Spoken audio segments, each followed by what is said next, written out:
Otra vez la luz del faro de Alejandría. Hablábamos de milenarismo y vamos a hablar ahora de algo que tiene y no tiene que ver con ese vasto asunto. La Fundación Tercer Milenio, que es, como sin duda saben todos ustedes, valenciana en su génesis, en su financiación y en su desarrollo. Será, lógicamente, en...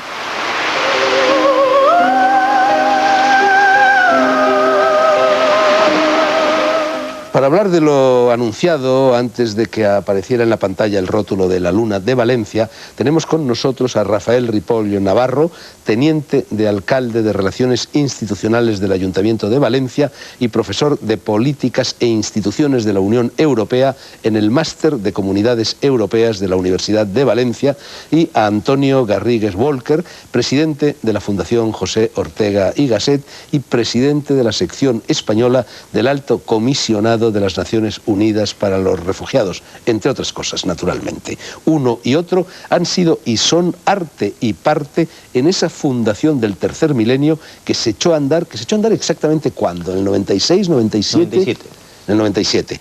Bueno, es un proyecto local y continental, no sé si también universal. Local por lo que en él hay de valenciano, continental por su vocación europea y universal porque universal es forzosamente el tercer milenio en una época tan globalizadora como la que nos ha tocado vivir y sobre todo como la que se avecina, ¿no?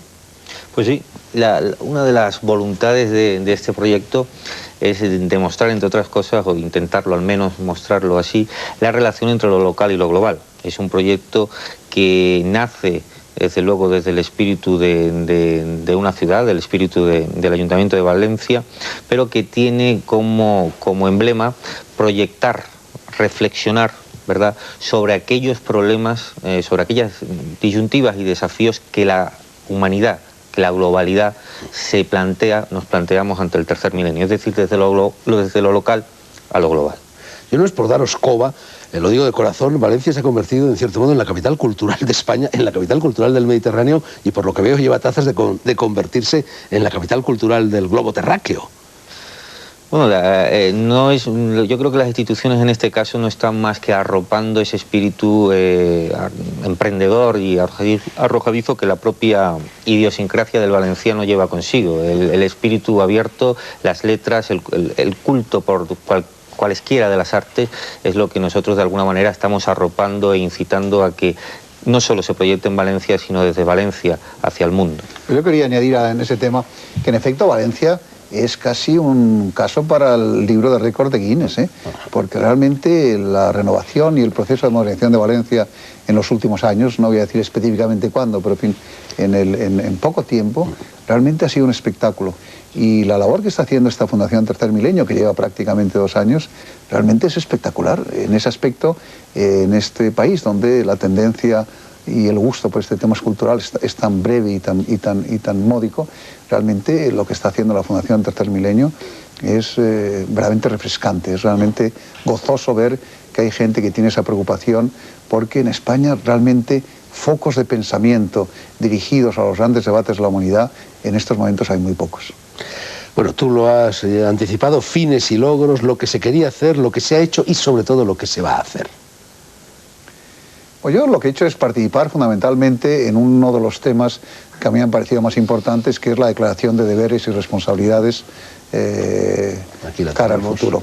Que es un tema importante, porque en efecto, ya se ha mencionado antes, la idea surge de que para mejor celebrar el 50 aniversario de la Declaración de Derechos Humanos, que fue una declaración que nace con un contenido utópico, casi romántico, casi ingenuo, no sé, como la Constitución Española del 12, ¿no? Pero que luego se ha demostrado que por mucho contenido utópico y romántico que tenía, esa declaración ha dado lugar a la generación de derechos efectivos y de recursos efectivos, ¿no? Pues con esta declaración de deberes y responsabilidades, lo que se quiere es recordar de verdad a la humanidad en su conjunto. Pero yo diría que fundamentalmente al mundo rico, porque al mundo pobre no hay que recordarle nada en materia de deberes y responsabilidades.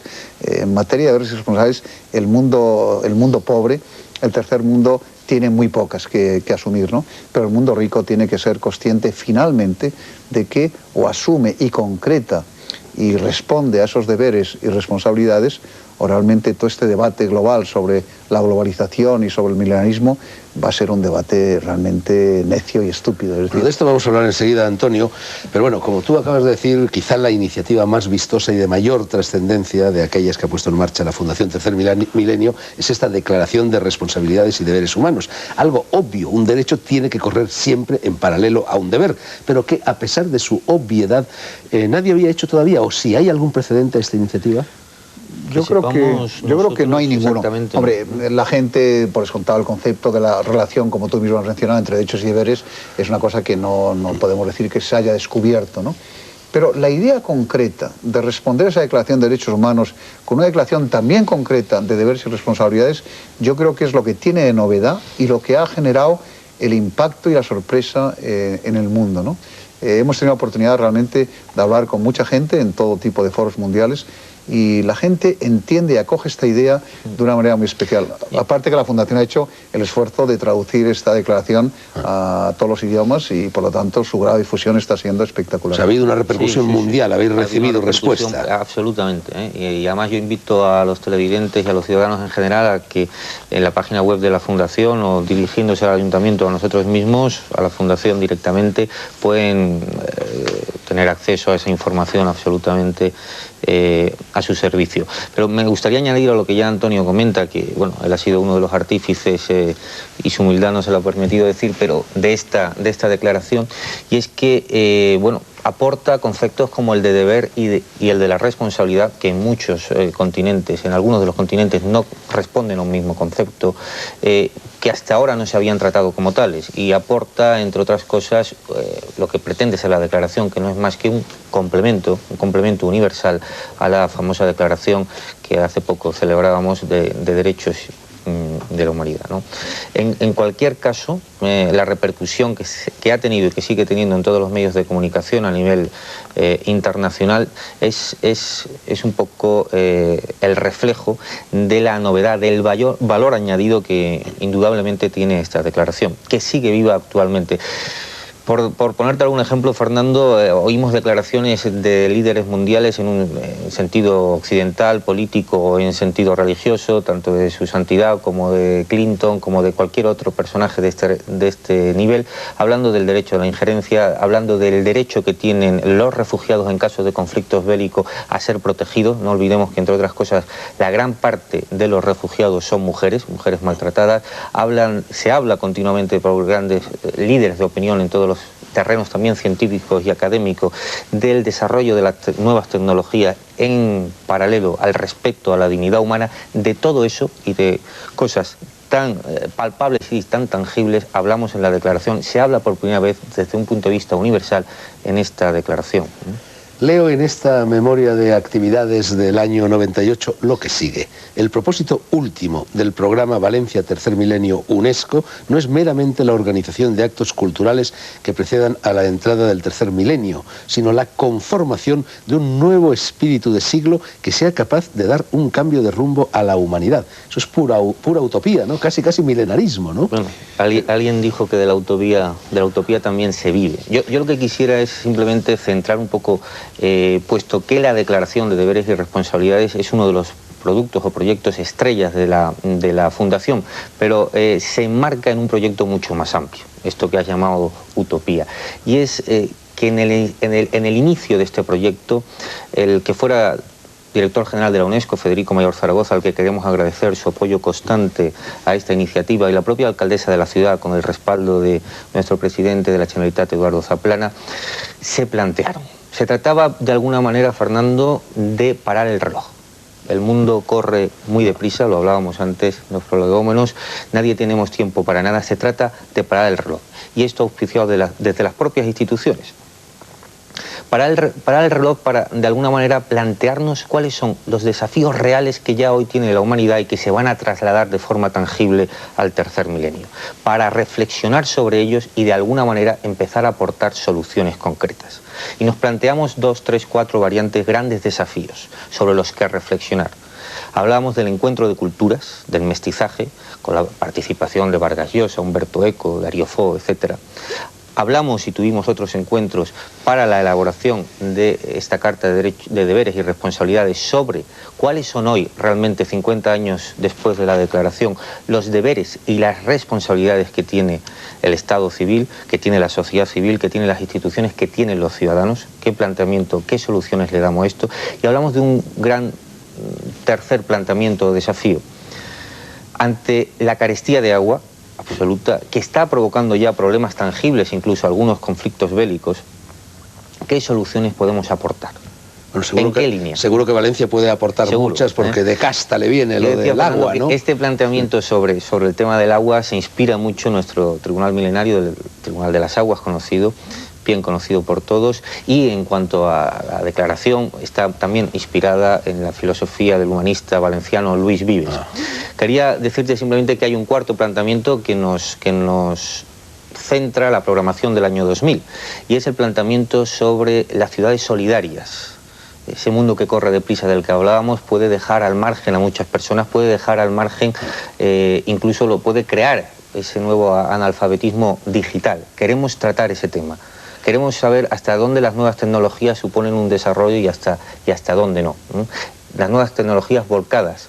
Y con esto te termino la ya has contestado casi todas las preguntas que os iba a formular, pero en fin, Antonio, yo creo que para este cambio de rumbo, bueno, habría que incorporar a los debates de la Fundación Tercer Milenio también a los heterodoxos, a quienes no representan el discurso de valores dominantes. Y eso, a mi entender, no se ha hecho del todo. En la lista de participantes están más o menos los de siempre, y bien está que así sea, pero yo echo de menos a los representantes de lo alternativo en todos los órdenes, el filosófico, el político, el científico, el religioso. Incluso me había permitido aquí elaborar, así a vuela pluma, una pequeña lista de nombres. Por ejemplo, Capra, el físico, Pribram, Sheldrake, Prigogine, Panikkar, Escotado, Arrabal, el Dalai Lama, Juan Goytisolo, Garodí, Chomsky, Shulgin, Ken Wilber, Stanislas Grof, Theodor Satz e incluso yo mismo. Bueno, pues por de pronto decirte que esa lista la vamos a leer con todo interés y con todo cuidado, y que en efecto es una magnífica lista de pensamiento heterodoxo, en una época además en que la distinción entre el pensamiento ortodoxo y el heterodoxo empieza a ser difícil. Estamos viendo incluso que en el mundo económico, en el mundo empresarial, la gente empieza a entregar el debate interno a la búsqueda de soluciones que no sean estrictamente racionales. De repente la gente se ha dado cuenta de que el pensamiento tiene que funcionar de una forma radicalmente distinta. Y yo confío que en los debates intelectuales realmente no es que sea bonito incorporar al pensamiento heterodoxo, es que dentro de nada, yo creo que en este tipo de temas que ha planteado Rafael y que tú mencionas, es que ya no se sabe bien cuál es uno y cuál es otro. Estamos en una época en donde lo que vamos a vivir son grandes incógnitas.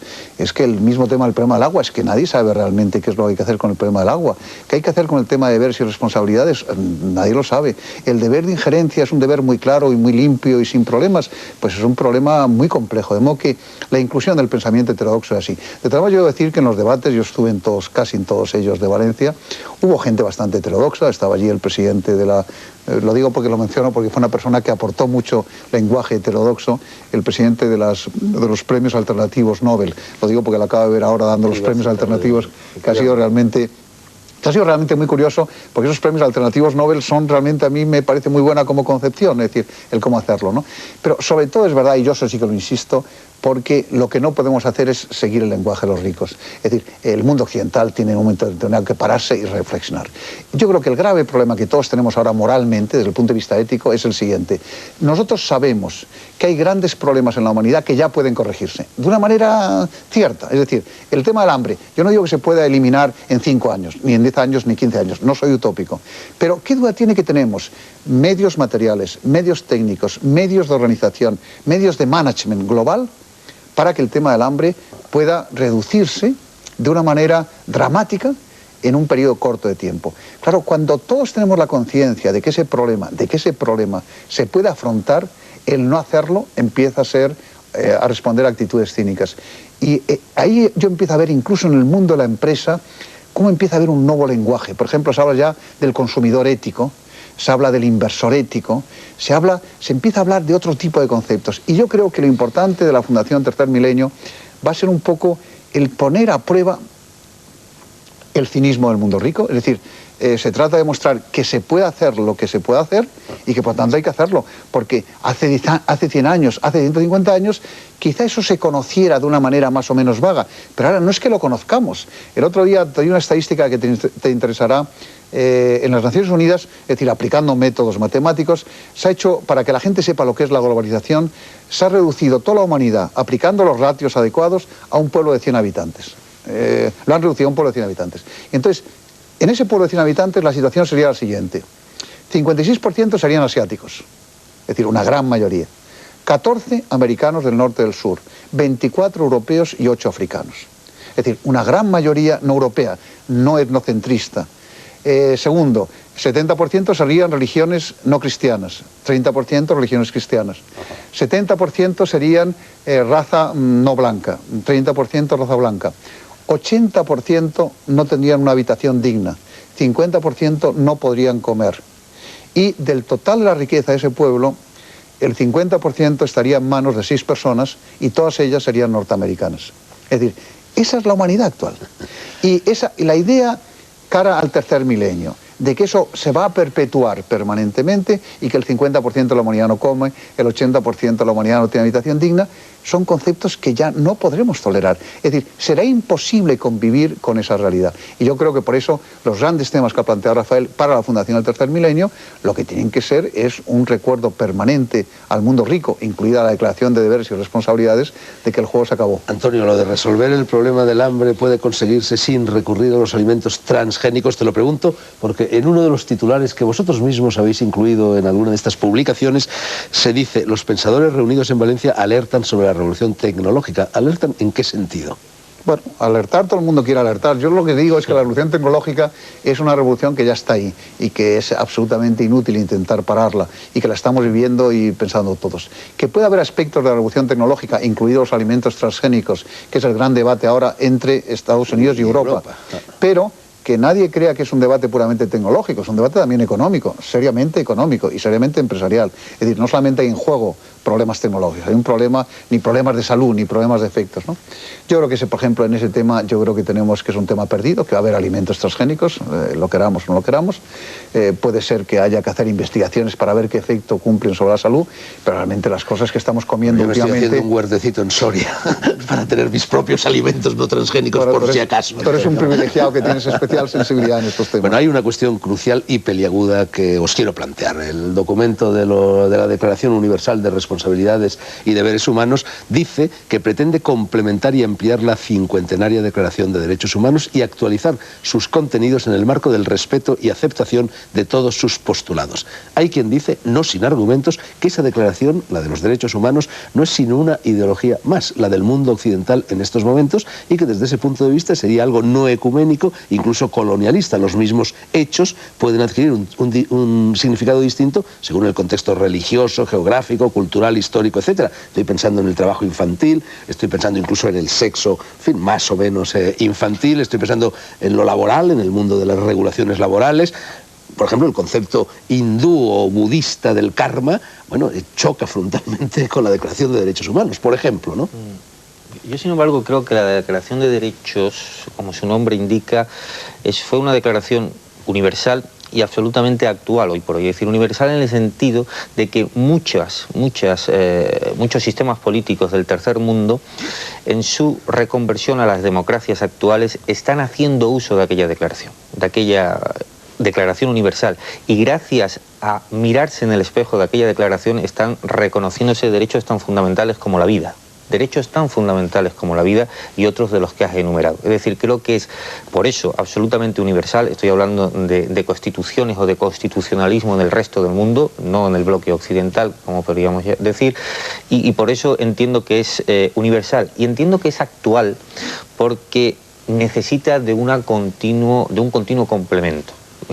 Nuestra declaración no es más que un ejemplo de ello, es un ejemplo importante, pero bueno, hace apenas un mes o 2 meses la Unión Europea, la propia Unión Europea, con una aportación también desde el mundo propiamente occidental en este caso, ha empezado a elaborar una carta de derechos fundamentales de la Unión Europea, que suponemos en su momento será parte del tratado, pero que es otro complemento más. Por eso creo que es actual y se está complementando precisamente por ser actual y universal, porque está siendo espejo en el mundo entero. Ahora sí yo quisiera añadir con ese tema. Yo he estado contigo en Kenia, he estado contigo en Japón, no porque Japón sea un país tercermundista precisamente, pero en fin, es asiático. Tú que tienes una visión muy cosmopolita. Precisamente ese tema, como tú sabes muy bien, ahora hay un debate intelectual y cultural en el mundo, dos debates fascinantes. Uno es sobre las culturas que generan progreso y las culturas que generan regreso.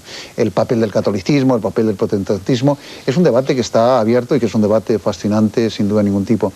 Pero en ese debate también hay otro sobre la realidad de los valores. Por ejemplo, Brzezinski, como tú sabes, define que cuando la gente habla de valores asiáticos, que no sabe lo que dice, que los valores asiáticos son exactamente igual que los valores europeos y los valores americanos, en el sentido de que en cuanto una sociedad alcanza un determinado desarrollo socioeconómico, sus valores acaban siendo los mismos. Y pone como ejemplo, en mi opinión equivocado, Japón. Es decir, Japón, en cuanto ha tenido un desarrollo económico, tecnológico y sociológico similar al de los países occidentales, pues prácticamente ha asumido los valores de un país occidental. Aparentemente. Por eso digo que yo creo que esa afirmación de Brzezinski no es correcta. Aparentemente, Japón, cuando uno ve cómo se visten, incluso como comen, la verdad es que hay mucha occidentalización. Sí, eso no lo podemos negar. Yo he vivido allí 7 años, Antonio, y te puedo decir que no es como creen. Lo sé, y yo pues cada vez que voy intento ver un poco la parte no turística de Japón, y me doy cuenta de que cuando uno investiga, por ejemplo, el mundo del teatro, pues sigue teniendo unas realidades y sigue teniendo unas vivencias especiales, ¿no? Pero en fin, ese es otro de los temas de gran debate ahora, que por ejemplo en el tema que se planteaba en la responsabilidad de derechos humanos, ahí tuvimos un gran debate sobre cómo proteger la cultura, porque claro, el mismo fenómeno de cómo se protege una cultura genera problemas también del mundo rico y del mundo pobre. Es decir, hay mucha gente que dice, ¿qué derecho tiene el mundo occidental a decirle a un nómada que siempre ha sido un nómada, que quiere ser un nómada, que quiere que sus hijos sean nómadas? ¿Qué derecho tiene a decirle, mire usted, si lo mejor no es eso, lo mejor es tener un cochecito, y luego otro cochecito, y luego un pequeño chalet en las afueras, y ver mucha televisión? Tenemos ese derecho a afrontar las culturas, pero al mismo tiempo el desarrollo económico y sociológico va en ese camino. Ese debate es un debate delicadísimo, en el cual a mí me gustaría que la propia Fundación Tercer Milenio entrara con más fuerza, porque es un tema de una delicadeza especial. Otro titular recogido por vosotros mismos en vuestras memorias: Baltasar Garzón defiende la despenalización de las drogas en el Congreso del Tercer Milenio. Eso sí que sería distinto a lo de siempre, ¿no? Eso es una aportación más y rompo una lanza en favor de que efectivamente hemos contado con comentarios y opiniones de ideologías también y de credos religiosos absolutamente variopintos.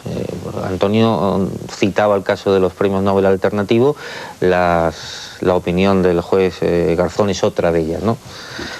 Así que se trata de enriquecernos con las aportaciones de todos y reflexionar sobre ellas. Pero que el tema de la droga hay que cambiarlo, eso sí que no tiene duda, y que alguien tendrá que afrontar ese tema. Estamos en guerra y habrá que firmar la paz de alguna manera, habrá ¿no? que firmar un camino la por paz otro. de alguna manera, pero en fin, no, obviamente no, otro titular. Aquí no podemos debatir este tema, no, pero... Lo hemos hecho ya en otro programa del Faro de Alejandría. ECO invita en otro titular a dejar de lado el eurocentrismo. Y Europa sale a relucir por todas partes, ¿no? En esta fundación. Sí.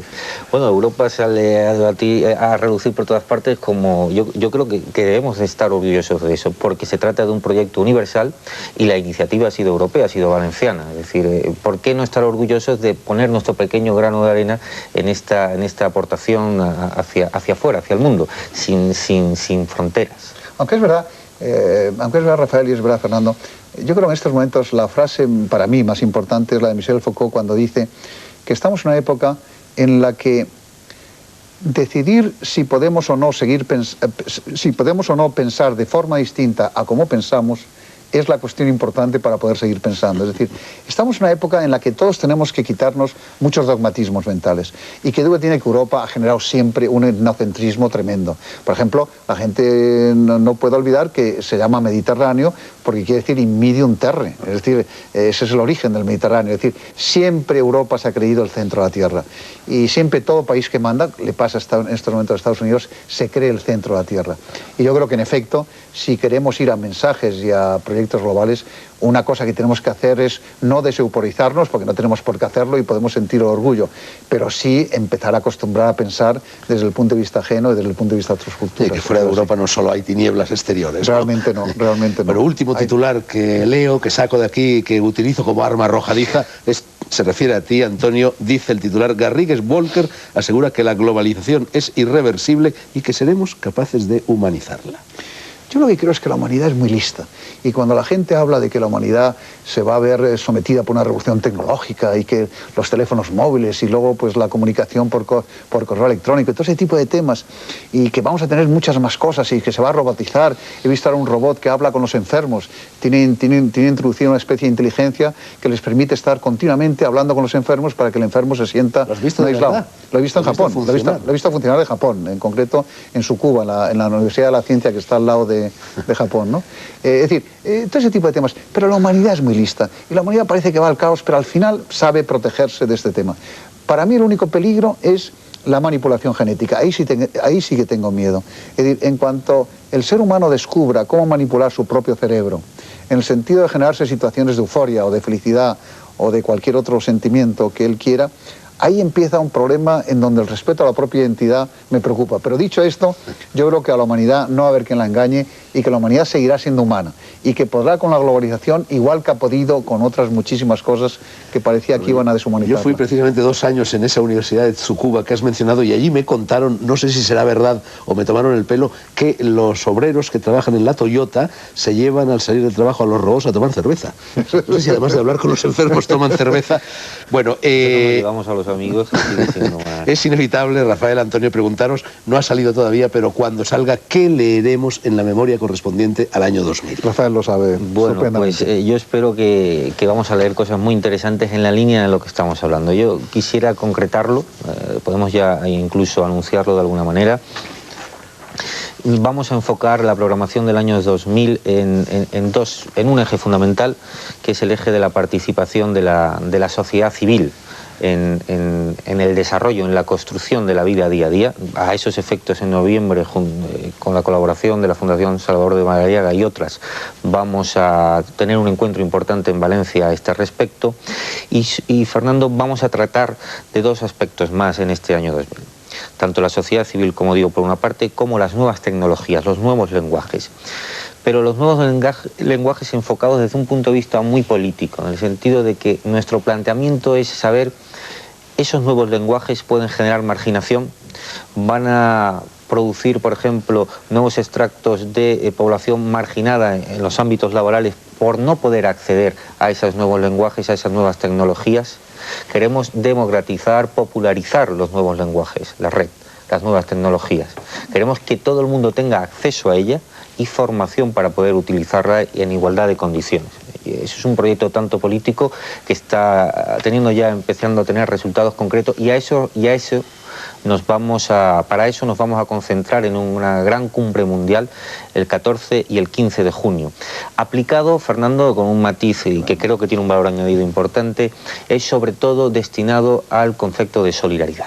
Es decir, la cumbre se llama Política Social Urbana, Ciudades Solidarias, y queremos demostrar o explicar, comentar, proyectar al mundo de esas nuevas tecnologías, especialmente cuáles son sus beneficios sobre las capas sociales más desfavorecidas, sobre los discapacitados, con un trabajo conjunto entre la sociedad civil, entre la iniciativa privada y la administración pública, que coincide, Fernando, con una iniciativa que acaba de lanzar la Unión Europea, el presidente de la Comisión Prodi, que se llama E-Europa, que hace incidencia en los nuevos lenguajes sobre los discapacitados, sus aplicaciones beneficiosas a los discapacitados y en materia de salud primaria.